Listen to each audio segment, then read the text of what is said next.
Как вы лечите свой кашель? Один из самых простых способов принять доступные антибиотики. Так, где мои таблетки? Национальный институт исследований в области здравоохранения Великобритании провел такое исследование. Взял 2000 человек, страдающих кашлем. Их поделили на две группы. Одним в качестве лекарства давали плацебо, иначе говоря, пустышку, а другие получали амоксициллин, известный антибиотик. Эксперимент длился неделю. Все люди были старше 60 лет. Как в первой, так и во второй группе пациенты не получили большего облегчения. То есть было доказано, что антибиотики не помогают при большинстве видов кашля.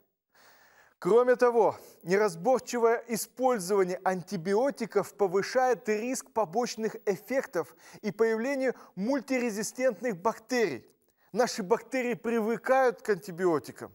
Не умоляйте своего доктора об антибиотиках. Побалуйте себя дополнительным сном и изобилием здоровых флюидов. Включите увлажнитель воздуха на ночь. И еще к этому используйте метод борьбы с кашлем Тель-Авивского университета. Врачи взяли 300 детей в возрасте от 1 года до 5 лет с инфекционными заболеваниями верхних дыхательных путей. Они сопровождались ночным кашлем и продолжительной болезнью. Дети испытывали облегчение симптомов и улучшение сна, получая всего лишь 1 чайную ложку меда за 30 минут до сна.